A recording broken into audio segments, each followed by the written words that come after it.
Are you a business owner or entrepreneur who's had great success in the business world, and now you want to launch a speaking career to share your message with the world? If that's you, then listen up. 25-year speaking industry veteran Brett Ridgway has released his latest special report, 3 Key Things Entrepreneurs Must Master to Build a Profitable Speaking Business. To pick up your copy, go to brettridgway.com/freebie. Welcome to the Spotlight on Speaking show with Brett Ridgway, where you'll learn the keys to building a profitable speaking business from speaking industry pros. Each week, we interview a great guest who will share his or her speaking journey, identify what their keys to success have been, and highlight some critical mistakes they've made along the way that you'll want to avoid. Be sure to visit our website at spotlightonspeaking.com. And while you're there, subscribe to us via your favorite network. Now, sit back, tune in, and get ready to meet this week's guest. Hello again, everyone, and welcome to another edition of the Spotlight on Speaking show. I am Brett Ridgway, and I'm excited to interview another guest this week to have them share their speaking journey, have them share some of their key tips to success in building a successful speaking career, as well as ask them to bare their soul a little bit and share some key mistakes that they made along the way that they would advise aspiring speakers not to make. So my guest today is Elaine Starling, and who's known as the Abundance Ambassador, and she's a highly sought after TEDx speaker, an international speaker, a coach, a trainer, and a successful entrepreneur. Elaine's unusual spiritual awakening prompted her to help people interested in near-death experiences who are struggling with abundance. Elaine leads fellow travelers on the Abundance Journey 6-week experience, sharing proven business strategies with personal development and spiritual insights that generate abundance. Elaine Starling, welcome to the Spotlight on Speaking show. Oh, it's great to see you, Brett. I always love chatting with you.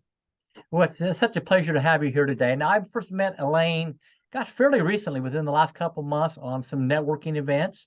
And she was clearly a spark in the room amongst all the people participating in those events. So that's why I was so excited to bring her to the Spotlight on Speaking show to share some of her journey. And so Elaine, let's dive right into that journey, if we will. So how did you get involved in the speaking industry? What topic or topics did you speak on initially? And what was the impetus to get started? Well, my parents aren't alive anymore, but they would tell you that I got started in the speaking industry at 6 weeks old. Uh-oh. That's when I had my first word. And they're like, and you didn't shut up since. You were just on. So I've always been someone who's willing to jump in there and have a conversation. And I love people. I just love people. And I love making people happy and helping them see how brilliant they are and the difference that they're making in the world. Because when you get into that space of gratitude and you feel like you're making some progress, then you can lean in a little more.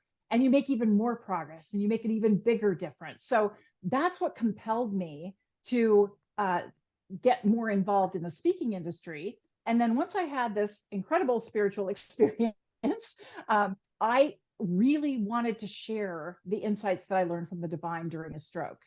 And so it took me a little while to come up with how to explain what my experience was and how everything works and how we can live our best lives. But I wanted to share it with a much broader audience. So I decided to do a TEDx talk. It has been on my bucket list forever. I saw one and I was like, I want to do that someday. And I had no idea how to do it. And then I went to a networking event and I met a guy who's a coach, and he works with people to help them get comfortable with the whole TEDx process, which is very different from regular platform speaking.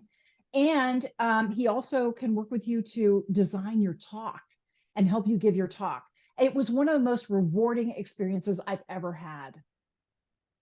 So when did you do that TEDx talk first, Elaine? I did that TEDx talk in December of 2021, and it went live in March of 2022. And right now we're in December, 9 months later. It's got about 279,000 views so far. Wow. My goal is 10 million. It's called Abundance is a Choice. And I really want people to understand that abundance is a choice. And unless you're paying attention to how you're showing up and the choices that you're making, you tend to default into poverty choices instead of abundance choices. And I wanted to give people the power to experience more abundance in their lives.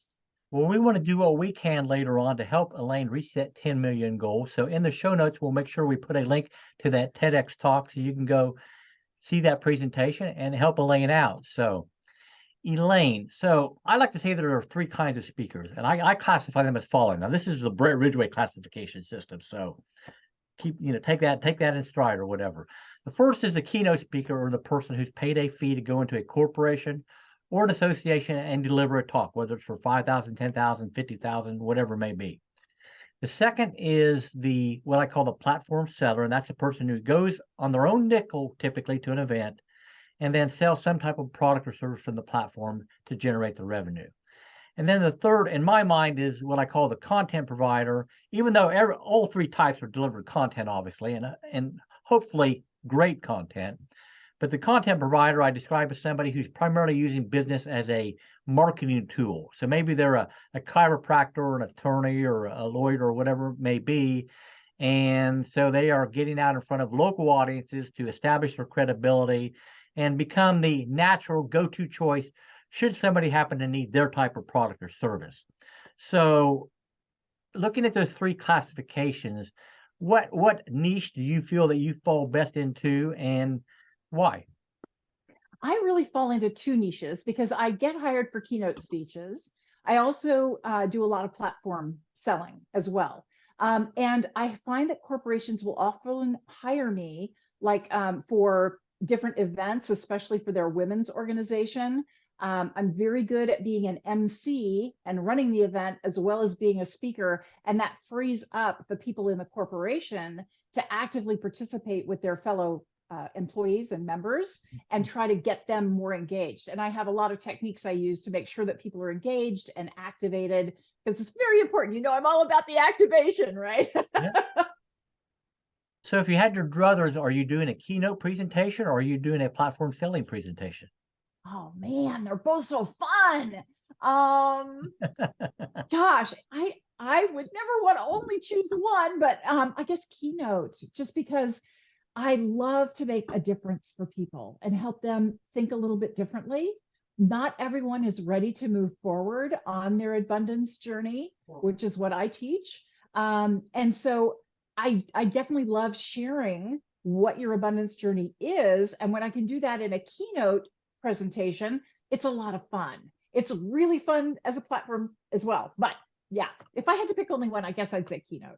All right. So what have you done, Elaine, to shift how you do what you do to the virtual world? Because obviously a lot more of the speaking we do these days is via virtual summits or podcasts or whatever. So have you had to shift gears, and if so, in what way?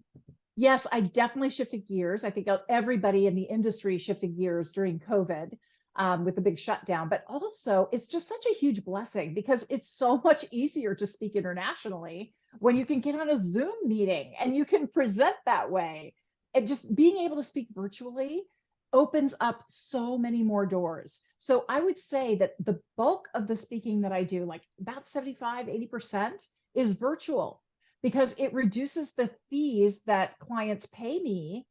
They don't have to pay me to fly in. They don't have to put me up in a hotel. They don't have to pay for the resort, and the food and all of that. They can hire me and strictly have me there for the event itself. And that just works for a lot of people. So I love doing the virtual speaking. And there's so many opportunities now, so many different organizations that both have in-person and virtual. So you don't have to limit yourself to just one or the other. You can do both.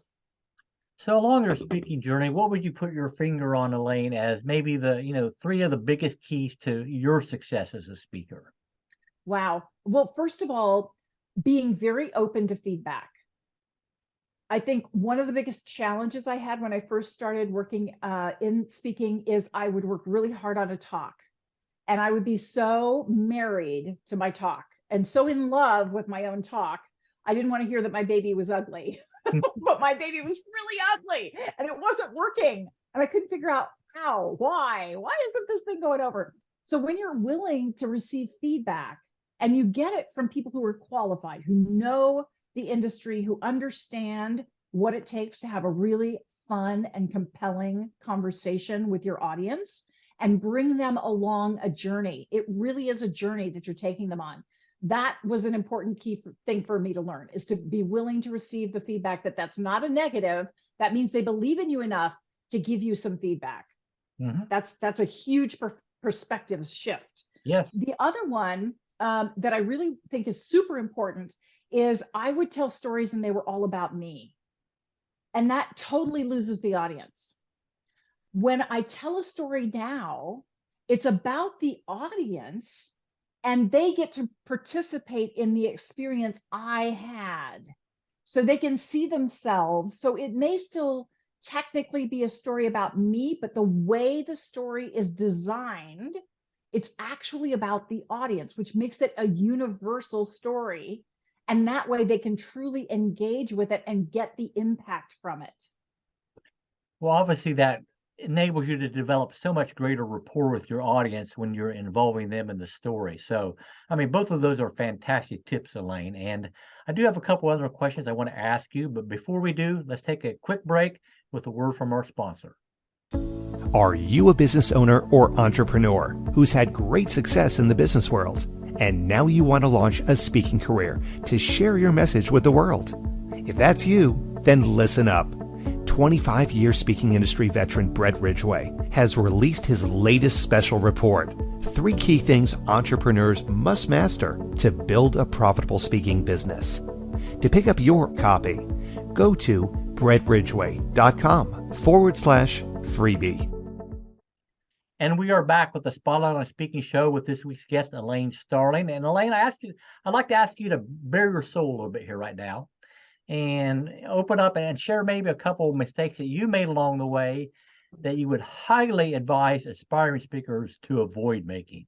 Oh, well, one biggie is know your talk really, really well, and don't read your talk. I mean, you need to know your talk so well that you can say it in a very conversational style.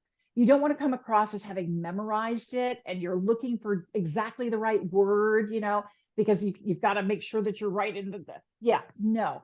Make it relaxed, make it fun, make it just an engaging conversation, and use the stage. Know stagecraft enough, including a virtual stage. You see me moving my hands around a lot, right? There's a reason for that. I'm occupying the stage that I have, right? So make sure that you take advantage of whatever the space is that you're working in. And if you're doing virtual, it's super important to have good lighting and good audio. I always use a headset because I don't want any extra sounds to accidentally get into the recording or distract my audience from what's going on. It increases the quality of the experience for the audience. And that is what it's all about. All right. Well, that's great, Elaine. So I want to ask you for a final word of wisdom or two. But before I do, if somebody's interested in getting involved in Elaine's world, what are you doing now, Elaine? What's your primary focus? And how do people get in touch with you or find out more about what you have going on? Well, I'd love to have you come visit me. My website is theabundancejourney.com. And I'll make sure that Brett has the link so he can include that in the show notes. And once you go there, you'll find a lot of really interesting information. You'll find out a little more about my spiritual epiphany that I received. And also there is a 6-week experience that I do called The Abundance Journey. And if you're interested in traveling with me, that's great. There's also a link to my TEDx talk as well as to my podcast. And I was fortunate that I got to interview Brett recently. So The Abundance Journey is the name of my podcast and video show too. So lots of things to check out. Oh, awesome. So final words of wisdom for our aspiring speakers today, Elaine. You have a really important message to share. You do. You're sharing your heart. You're sharing your experiences, and you're changing lives when you get on that stage. So have the courage to step out and be who you are. It doesn't matter what you weigh. It doesn't matter how old you are. It doesn't matter what you look like. You are exactly what we need. And you are the person we most want to connect with. So have the courage to step out there and be who you are. And we're just going to love you like you can't imagine. Well, that's so it's inspiring words. Can I quote you on that sometime, Elaine? Absolutely. All right. Well, this has been another episode of the Spotlight on Speaking show. Sincere thank you to my guest, Elaine Starling, for all her words of wisdom this week. If you haven't had an opportunity yet, by all means, hop on over to spotlightonspeaking.com and register there so you can be notified of upcoming episodes. As well as if you'd like to pick up a copy of my free special report, 3 Key Things Entrepreneurs Must Master to Build a Profitable Speaking Business, you can get that at brettridgway.com. But again, thank you to Elaine. Thank you for listening this week. And as always, my sincere best wishes to you for the greatest of success as you continue to build your own profitable speaking business. Take care. This has been the Spotlight on Speaking show with Brett Ridgway. Be sure to join us every week as we interview speaking industry pros and have them share their best tips for building a profitable speaking business. Until next week, thank you for tuning in, and remember to visit our website at spotlightonspeaking.com so you can enjoy even more great episodes like this one.